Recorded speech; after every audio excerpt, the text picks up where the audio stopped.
हर हर महादेव सभी को। आज हमारे चंद्रायण यज्ञ का 14वां दिन और आज का दिन है गुरुवार का। आज के दिन की शुरुआत होती है श्री पूर्ण गुरु जी का ध्यान करते हुए, उनके चरणों का ध्यान करते हुए, उनके चेहरे का ध्यान करते हुए। सबसे पहले उनको किया हमने प्रणाम। उसके बाद मैं आ गया था किचन में, क्योंकि किचन में आकर के मुझको पीना होता है गुनगुना पानी। ये मैंने गुनगुना पानी पिया। फिर मैं फ्रेश वगैरह होकर के अपना ब्रश वगैरह मुँह हाथ धुलने लगा। ये मैं हाथ मुँह धुल रहा हूँ।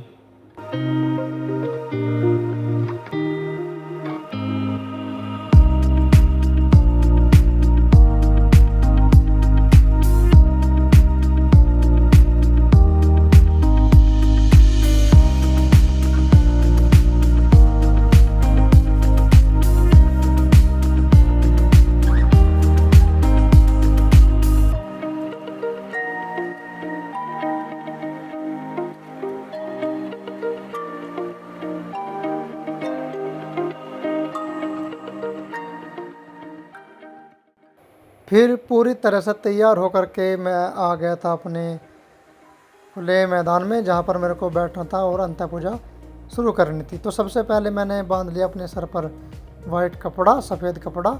उसके बाद मैंने अंत पूजा की शुरुआत की श्री पूर्ण गुरु जी का ध्यान करते हुए। सबसे पहले मैंने किया नमन।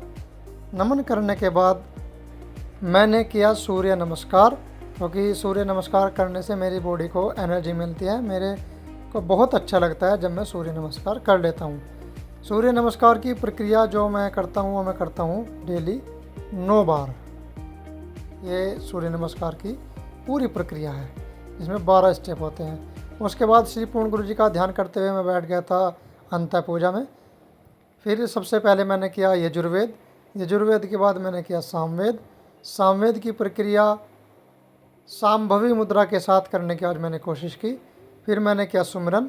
सुमिरन करते हुए मैं जो आज श्री पूर्ण गुरु जी के आदेशानुसार मैं कर रहा था खेचरी और सांभवी मुद्रा के साथ। दोनों मुश्किल काम है, लेकिन मैंने करने की कोशिश की। अंत पूजा के बाद मैंने किया श्री पूर्ण गुरु जी को धन्यवाद। अंत पूजा के बाद जैसे कि मेरा डेली का रूटीन है कि मैं अपनी रोज़ लगाता हूँ हल्की दौड़, लेकिन आज मौसम देखा तो मौसम आज बहुत ही ज़्यादा ख़राब था। हल्की हल्की फुहार पड़ रही थी, जैसे बारिश पड़ रही हो। तो मैंने सोचा कि भाई बारिश में भीगने से बेहतर है कि आज की दौड़ को भी स्किप किया जाए, आज की एक्सरसाइज को भी छोड़ा जाए। तो देखते हैं कि कल का मौसम कैसा रहता है और हम ये चीज़ें कल के मौसम पर छोड़ देते हैं। तो जब मैं मौसम का नज़ारा ले रहा था, मौसम को देख रहा था कि धुंध पड़ी हुई है अच्छी खासी और हल्की हल्की फुहार सी भी पड़ रही है, तो मैं वीडियो को शूट कर रहा था, वीडियो को रिकॉर्ड कर रहा था। ये आप देख सकते हैं आज का मौसम, पीछे मेरे कितनी धुंध पड़ रही है। उसके बाद मैं आ गया था किचन में। किचन में आज मैंने आकर के देखा कि आज हमारे पास किचन में क्या है, तो फिर मुझे वो ही दिखाई दी लौकी। तो मैंने आज फिर आलू और लौकी की सब्ज़ी बनाने की तैयारी शुरू कर दी। उसके लिए सबसे पहले मैंने लौकी को छील लिया। लौकी को छीलने के बाद मैंने लौकी को काटना कर दिया था शुरू। तो मैंने अपने स्टील के चॉपर पर ला करके और अपनी तेज़ धार वाले चाकू से उसको कट करना शुरू कर दिया। लौकी को काटने के बाद मैंने उसको कर दिया था एक अलग बर्तन में। फिर मैंने आलू को छीलना शुरू कर दिया। फिर मैंने छील दिए थे आलू। आलू को छीलने के बाद मैंने उनकी कर दी थी कटाई शुरू। फिर मैंने आलू को एक छोटे चाकू से काटना शुरू कर दिया। फिर धीरे धीरे मैंने सभी आलू को लिया था काट।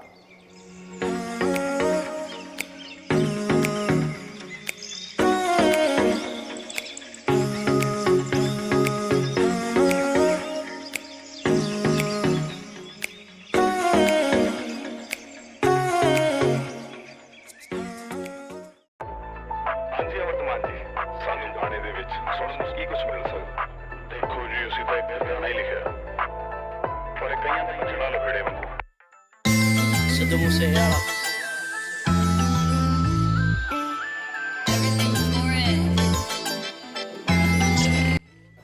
आज का खाना तैयार करने के बाद, क्योंकि मुझे जाना था ऑफिस, तो मैं फिर होने लगा तैयार।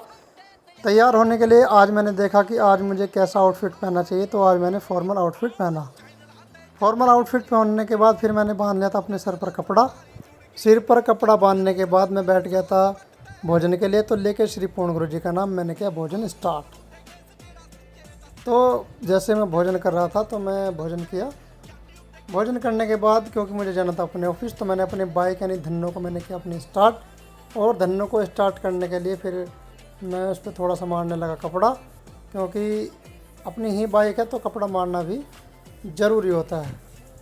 उसके बाद मैं अपनी बाइक को लेकर के चल जाता अपने ऑफिस की तरफ, और ये मैं अपनी बाइक लेकर के निकल चुका हूँ।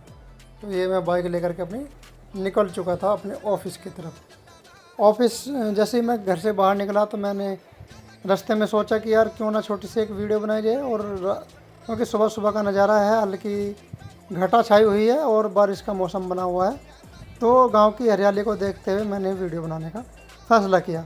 फिर मैं आ गया था अपने मेन हाईवे पर जो हमारा NH58 है, तो फिर मैंने भी वहाँ से बनाई एक छोटी सी वीडियो, जिससे कि आज क्योंकि आज लगभग 10 दिनों के बाद जो हमारा NH58 है वो पूरी तरह से सुचारू रूप से चल चुका था।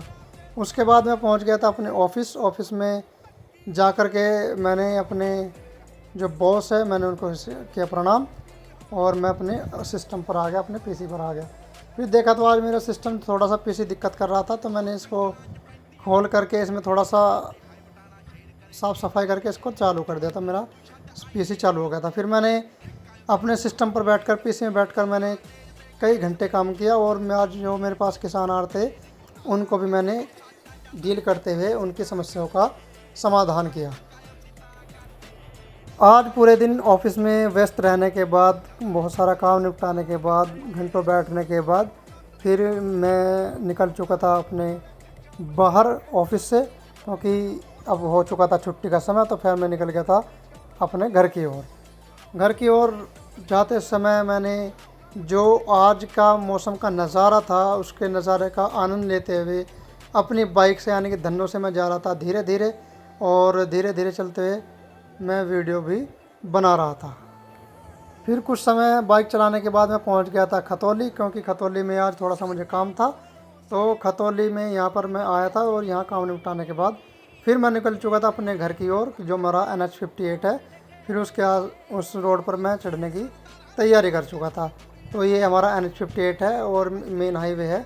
फिर मैं इस पर अपनी बाइक यानी धन्नो को लेकर के सीधे दौड़ाते हुए चल दिया था अपने घर की ओर।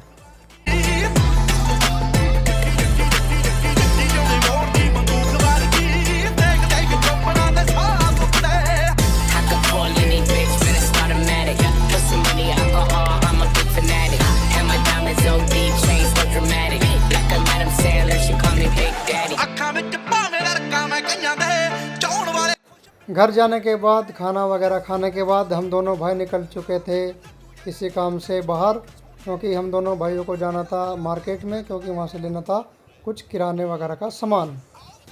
फिर हम पहुँच गए थे मेन मार्केट में। जो हमारा मेन मार्केट है वो पड़ता है दोराला। तो आज हम दोनों भाई, मैं और ऋषभ भाई दोनों पहुँच चुके थे अपने मेन मार्केट में, जो हम जहाँ से हम सामान लेते हैं। तो ये हमारे लाला जी है, ये जिनका नाम है सौरभ कुमार, ये गांधी के नाम से इनकी दुकान फेमस है। तो हम यहाँ पहुँच चुके थे, तो फिर हमने यहाँ से सामान ले लिया था। फिर हमने भाई को आवाज़ लगाई कि ऋषभ भाई आ जाओ, हमने सामान ले लिया है। तो फिर जैसे हम घर पहुँचे, शाम का समय हो चुका था। तो श्री पूर्ण गुरु जी के आदेश अनुसार हम लोगों ने अपने घर में दीपक प्रज्वलित कर दिए थे, क्योंकि श्री पूर्ण गुरु जी कहते हैं कि शाम के समय दीपक प्रज्वलित करना और श्री पूर्ण गुरु जी की वंदना करना बहुत ज़्यादा लाभदायक होता है। तो हमने सबसे पहले की श्री पूर्ण गुरु जी महाराज की वंदना। श्री पूर्ण गुरु जी महाराज की वंदना करने के बाद हम कर रहे थे भजन कीर्तन, क्योंकि श्री पूर्ण गुरु जी महाराज कहते हैं कि चंद्रायण यज्ञ में जितना आप पूर्ण गुरु जी महाराज के भजन कीर्तन का आनंद लेंगे, जितना ज़्यादा उनको करेंगे, उतना आपको और हमारे शरीर को आध्यात्मिक और शारीरिक दोनों लाभ होगा। उसके बाद श्री पूर्ण गुरु जी महाराज की वंदना करने के बाद हम लोगों ने किया श्री पूर्ण गुरु जी के चरणों में प्रणाम। और आज का ब्लॉग हम करते हैं यहीं समाप्त। बोलो जय हिंद, जय श्री परम धाम।